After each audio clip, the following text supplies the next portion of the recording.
Y en Directo América llegó el momento de hablar de salud y para ello ya hasta aquí nos acompaña nuestra compañera Mar Romero Sala. Mar, muy buenos días. Buenos días, Andrés.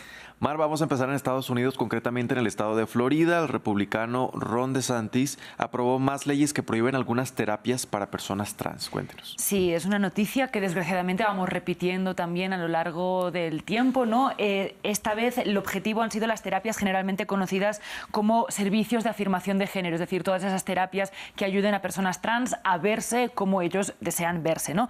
Firmó definitivamente un grupo de leyes que permite a los menores precisamente acceder a este tipo de terapias. Hablamos, por ejemplo, de bloqueadores de pubertad, que son unos medicamentos hormonales que, digamos, paran el desarrollo hormonal característico de la adolescencia, que hace que adquiramos pues las características tradicionalmente concebidas como hombre o de mujer. También prohíbe la terapia hormonal para menores, que es dar testosterona o estrógeno para adquirir precisamente pues estas características, estos rasgos tradicionalmente femeninos o masculinos para las personas trans. Importante decir en este punto, por cierto, que los bloqueadores son totalmente reversibles, es decir, una vez se para la terapia empieza a desarrollarse la pubertad de nuevo de forma normal, y la terapia hormonal es reversible hasta cierto punto. Su mayor parte de los efectos lo son, contrariamente a lo que dice el gobernador Ron DeSantis. También se prohíbe la cirugía de transición, por ejemplo, la mastectomía, y se penaliza a los médicos que ofrezcan estos servicios. Obviamente esto es un paso más en estas ofensivas, digamos, contra la comunidad LGBT de estos estados, pero particularmente y en este caso contra las personas trans. Son 19 en total los estados de Estados Unidos que han aprobado leyes que prohíben estas terapias en menores de edad. Los vemos en este mapa en rojo y hay 8 más en los que están siendo debatidos. ¿Esto qué significa? Que el 30%, un tercio aproximadamente de los menores trans de Estados Unidos viven en estados donde no pueden acceder a estas terapias de afirmación de género. Un paso más contra las personas trans, pero un paso menos en la lucha por los derechos. Por los derechos, por Exactamente. supuesto. Ahora, ¿qué efectos puede tener estas prohibiciones para la salud de esta comunidad, Mar? Sí, pues son múltiples, pero nos vamos a centrar en uno particularmente, que es el aspecto de la salud mental. Es muy importante recordar que la prevalencia de problemas de salud mental en la juventud trans es 7 veces mayor que en los compañeros cisgénero, ¿no? La mitad en 2019 de jóvenes trans en Estados Unidos consideró el suicidio y un tercio lo intentó. Entonces, en este panorama verdaderamente lúgubre, estas terapias de afirmación de género, según las cifras de un estudio publicado en el New England Journal of Medicine este mismo año, pueden tener realmente una esperanza, dar una esperanza a estos jóvenes. Tiene un impacto muy beneficioso. Este estudio revisó 2 años en la vida de personas trans tomando terapia hormonal y ¿qué concluyeron? Pues que la satisfacción vital, algo que graduaban con unos cuestionarios, había aumentado, la depresión había descendido un 1,27 en una escala de 63 puntos, la ansiedad también. Aproximadamente, para que te hagas una idea, más de la mitad de participantes que tenían depresión severa pasaron de un rango de depresión severa a un rango mínimo o moderado. Y un 40% de los que tenían ansiedad clínica llegaron a tener ansiedad no clínica después de estas terapias.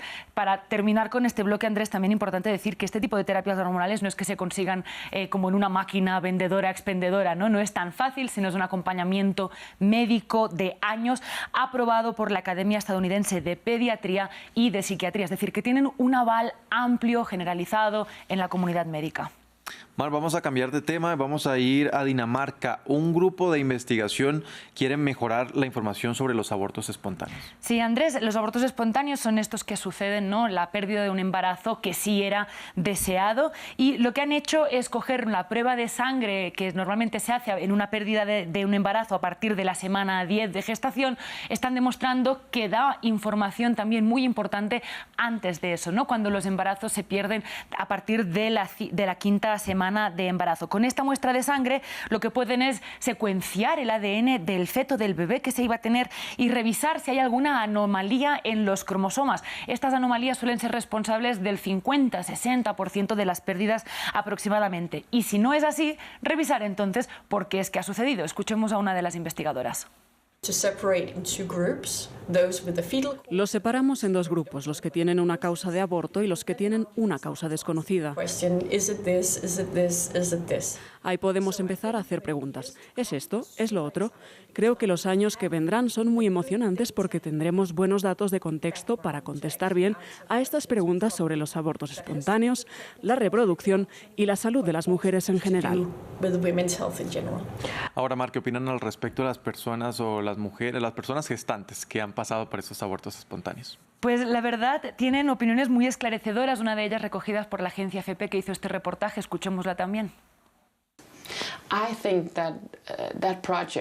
Creo que este proyecto hace que el dolor y la tristeza de cada pérdida tenga importancia. Por cada aborto espontáneo sabremos más.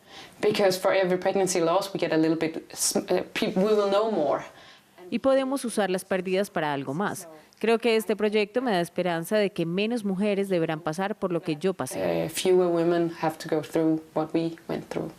Tal y como dice, no es un tema este de los abortos espontáneos que no suele hablarse muy abiertamente, pero que en realidad es bastante común. Hasta un 20% de los embarazos puede terminar en una pérdida del bebé. El 80% de estas pérdidas sucede en el primer trimestre y entre un 1 y un 5% sucede a partir de la semana 13 y entre la 19. Es decir, que al final este estudio ojalá pueda recopilar toda esta información, no solo para las participantes del estudio, sino que también será un contexto de datos, como decía la investigadora, que ayude a todo el mundo a comprender mejor por qué suceden estos abortos espontáneos y a prevenirlo también en el futuro.